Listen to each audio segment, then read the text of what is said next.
This is Beaty-Coffey of the Ministry of Uncovered No More. I have a poem that I just wrote, and I'm making new commitments to myself, to respect myself first. I got sick. I have COVID.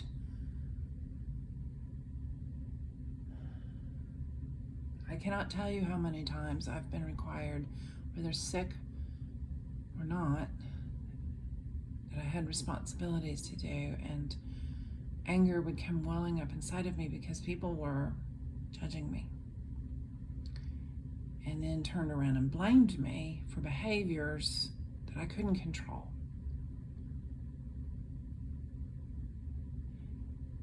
Holistically, instead of slowing down and helping one another, I was turned upon time and again.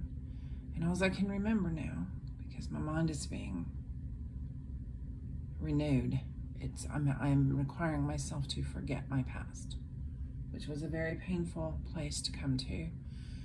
But at 58, it's time for me to make sure that I do this thing completely. I've done it non-holistically before.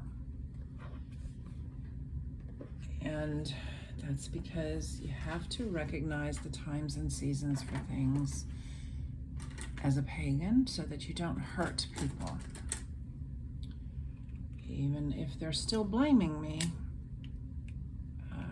at this point in my life, what I'm going to tell them is, don't even blame yourself. We are we.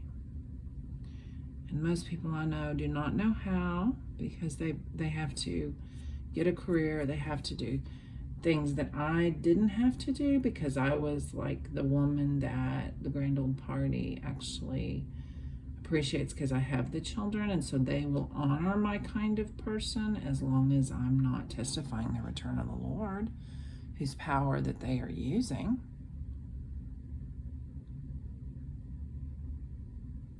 Wickedly. So now all I am is a witness of how they're using his power wickedly. Because he's not returning for them.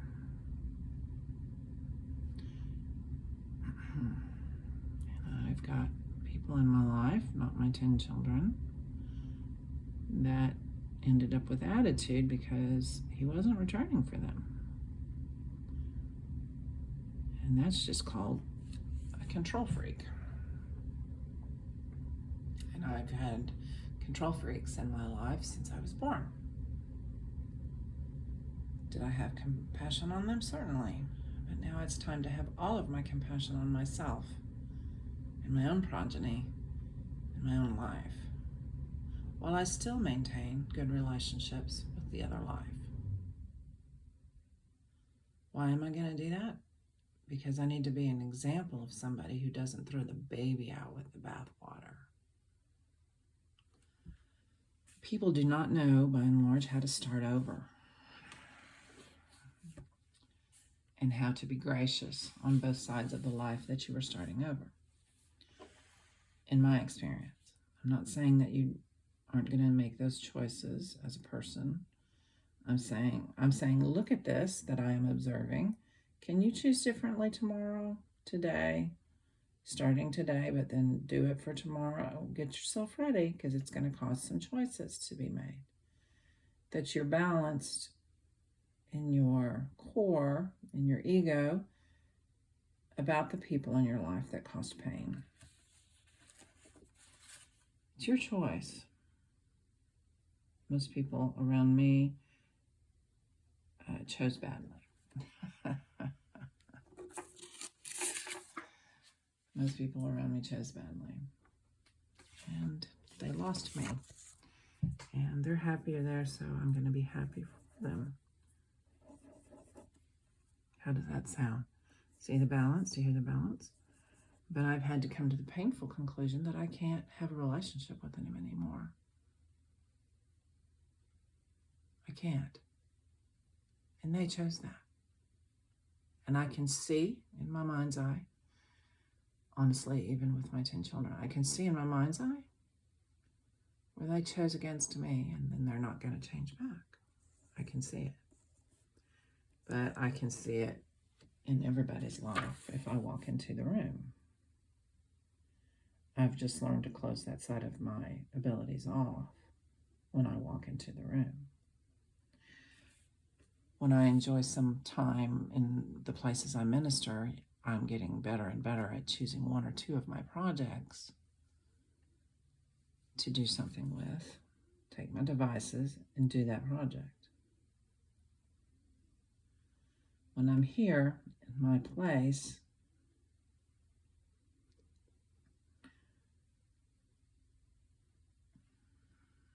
I don't have to be so specific because it's just me and my animals.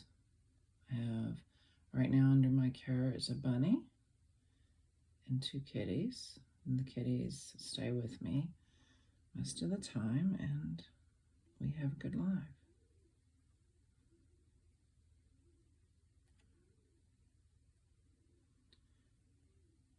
If I could have the bunny upstairs here, I would. It's not good for our living situation, so Bunny is with my dad's desk. And so that helps me go into my office, even though my office is useless. Tried to use it, and it's useless. So I sit there for only small lengths of time. I've given up.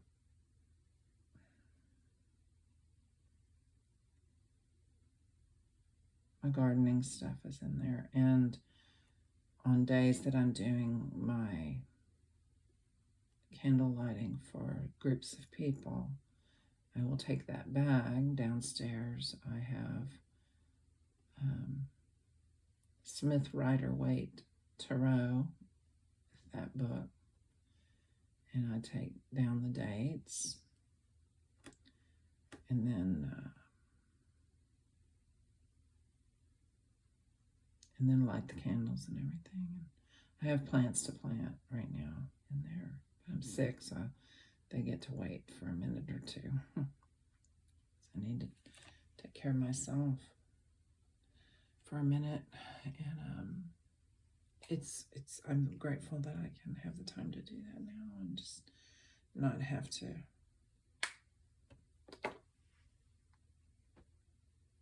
have quite as many voice-activated panic attacks. There's a certain people, when they speak around me, I have a panic attack because of what they blamed me for. Their voice is now anathema to me in my core, and I can't change that.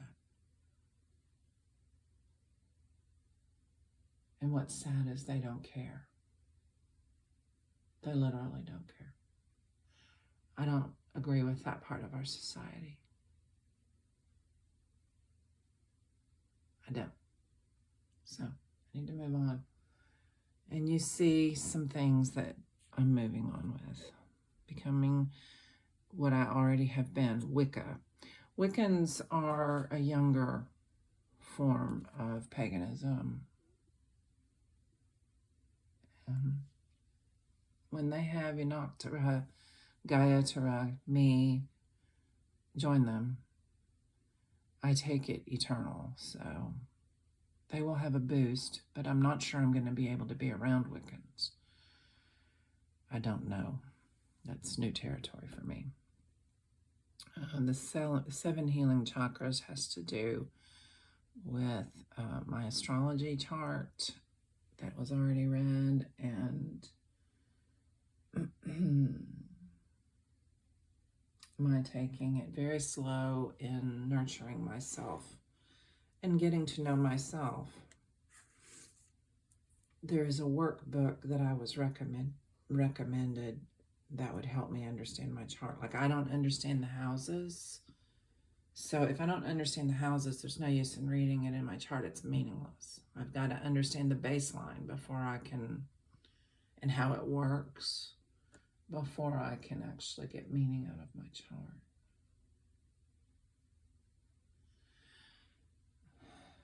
I don't know if I'm going to be up for discussion anymore about understanding my chart. I'm tired of being bullied inadvertently. People are not taking care of their relationships in this day and age.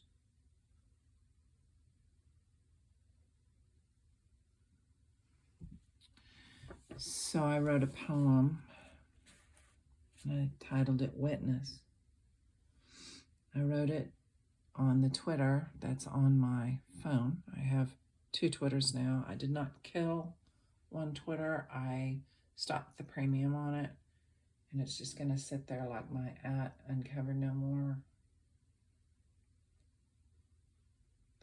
The picture is of my grandmother coming into the room because my grandmother, Era Davis Beatty, came in to the room because I lit incense and a candle.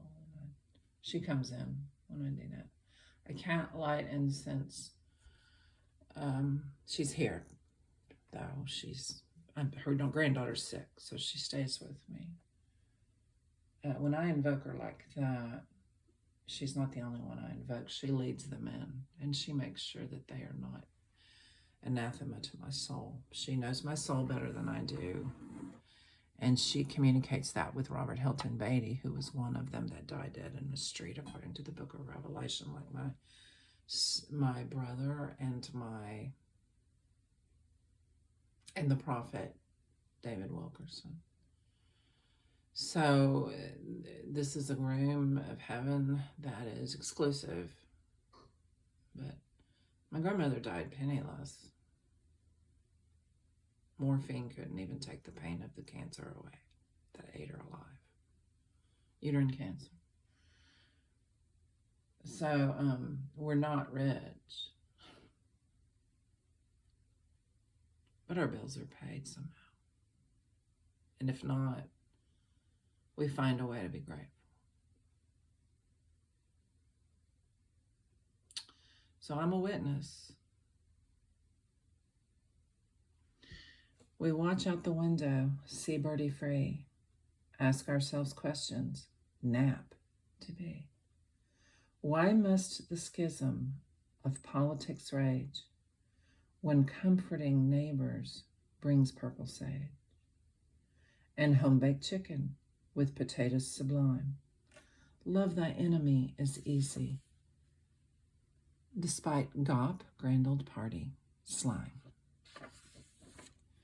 Yet for the next 4 years, there is rage. They try to scare us all. I turn the page and write a new poem, reminding the kids, with a Z, no matter the living hell, put on lids. Close your eyes daily. Learn to nap. Make sure you recharge to close gaps. We're the ones in the trenches, my grandmother and I and you. They talk about, oh, this one or that one worked at McDonald's.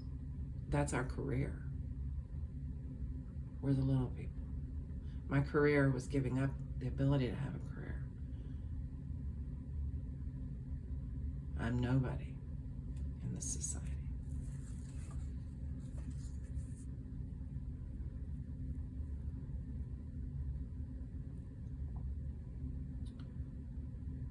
And yet we're the ones that are democracy defining.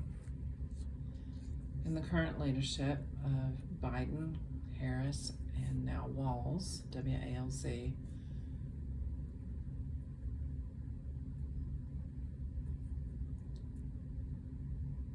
they at least include us in their picture. They recognize we're there and that we're part of the process. They at least do that. The rest is up to us, my loves.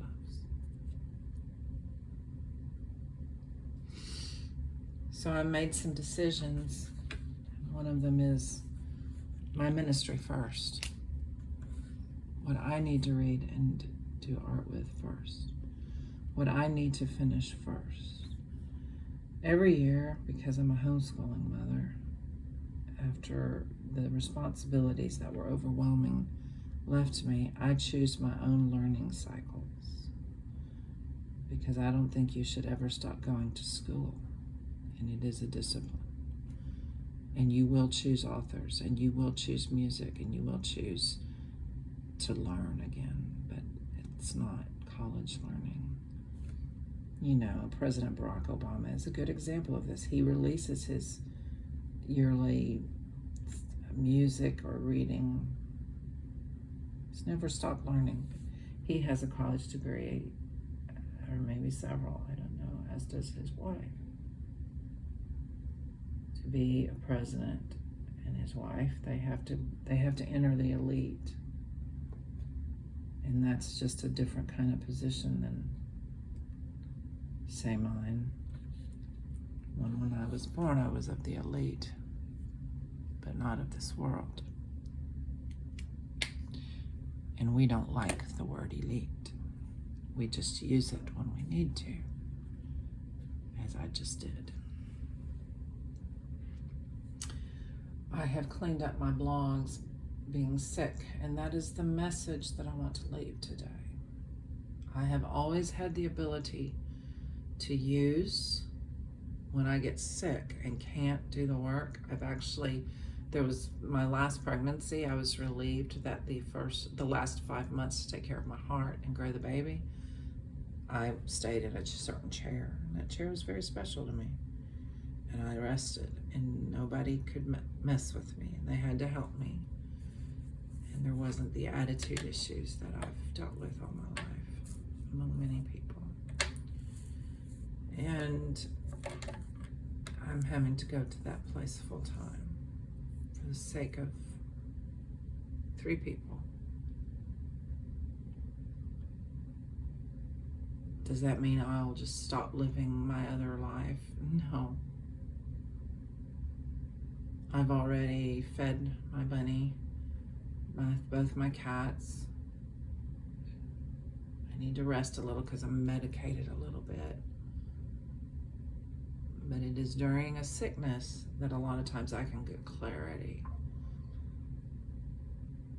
And I've gotten some clarity, and I'm going to be staying to myself. Although I can feel my family base in Austin, and they miss me and are a little worried. Where is she? She will come back, but she is going to go a step backwards and say, my love lives, I can at least do the kindness of not coming into your midst when I'm sick. See, many people cannot stop when they're sick. I've been that person. But I can stop when I'm sick now. And I can hope for you, for all of you, that we will get better labor laws in place where when we are genuinely sick, we get to stay home until we're well. And then we have our job when we come back. What a concept. This is Beaty-Coffey of the Ministry of Uncovered.